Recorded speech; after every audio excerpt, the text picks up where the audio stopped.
Number one, making sense of what happened. People often have a powerful initiation at the start of their awakening, and it's difficult to understand what happened because it's outside the person's understanding, it's outside their experience, it's something completely new, completely unexpected. So trying to understand what happened and make sense of it is a huge challenge. Often the event is life-changing, it changes the person's understanding of what it means to be human, what it means to be alive, and it shatters their belief system in terms of how they see the world compared to what they experienced. So the person has beliefs about what the world is like, but then experiences something completely outside of that. And that's what makes it so difficult to comprehend. Number two, finding somebody to talk to is a huge challenge. Friends often don't understand, they might listen, but because it's outside of their understanding and experience, they're often not helpful. People might even change the subject if you try to describe what happened. If it makes people feel uncomfortable, they'll just switch the subject and start talking about something else, which can be extremely frustrating. And also, who to talk to. I mean, who do you go to with an issue like this? Do you go to your doctor? Do you go to a spiritual leader? Do you go to a counselor? None of those people are likely to be qualified to listen and understand and try and make sense of your experience with you. So again, it might make them feel uncomfortable. You might get misdiagnosed with something. You're definitely going to be misunderstood. So that's a huge challenge. Who do you actually talk to? Number three, heightened perceptions. So people often have sensitivities to food, electronics, other people, environments. So things that they used to do without thinking twice, suddenly it feels uncomfortable to go to those places and be around those people and have those same experiences. So this means you're forced to change your lifestyle, often against your will. And again, because it's such a sudden change, that's not easy to do. You can't just change overnight from being one type of person to being somebody completely different. So you might find it frustrating and try to continue to do the same things and live the same lifestyle. But often when you do that, it will make you unwell and cause more issues than it's worth. Another form of heightened perception is telepathy or an inner knowing. So you might suddenly find that you know what other people are thinking, or you can have insights about people's motivations, or just see relationship dynamics very clearly, which had been hidden to you before. And again, this is extremely challenging because it makes you face up to a lot of truths which had been hidden to you before. And that can be very painful, frustrating, upsetting, can make you angry. It brings up all kinds of emotions, but it's something that you can't fight.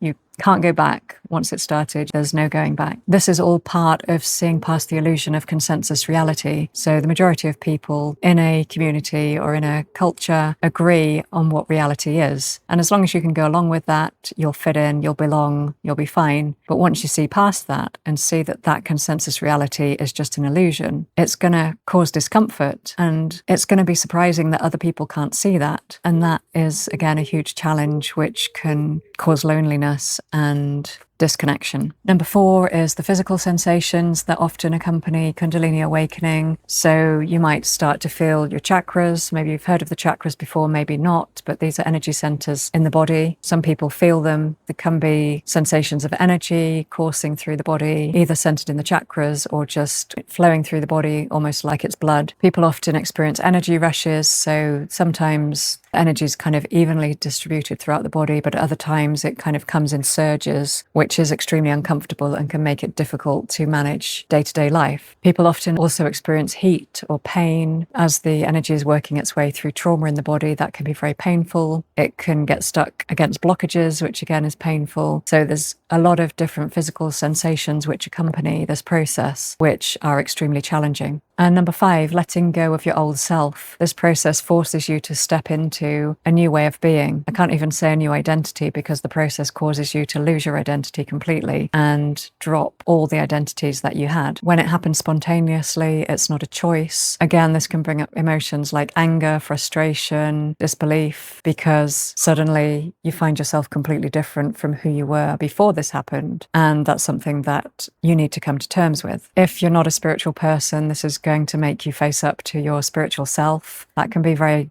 uncomfortable, if it's not something that you've considered or not something that you've been interested in, if you've not had any spiritual practices or any spiritual beliefs or even religious beliefs, that is going to be very difficult for you in terms of resolving the inner conflict that that brings up. And this process forces you to live a life of purity in terms of the foods that you eat, the lifestyle that you live, the kinds of people that you're around, and the truths that are revealed to you, the insights that you get. And that might not be something, again, that you would choose for yourself, but in order to live comfortably and at peace, it's a process that has to be followed. So in summary, many people are interested in awakening Kundalini, but they maybe don't consider all these challenges that might come up and the lifestyle changes that they will have to make once awakened. And this is the reason why a process of preparation and purification is the traditional way of preparing for Kundalini. But obviously, when it happens spontaneously, you don't have the chance to do that, and you don't have the choice either. The personal cost and commitment to this is very high. So if this resonates with you, I'd love to hear your comments, and please remember to like and subscribe.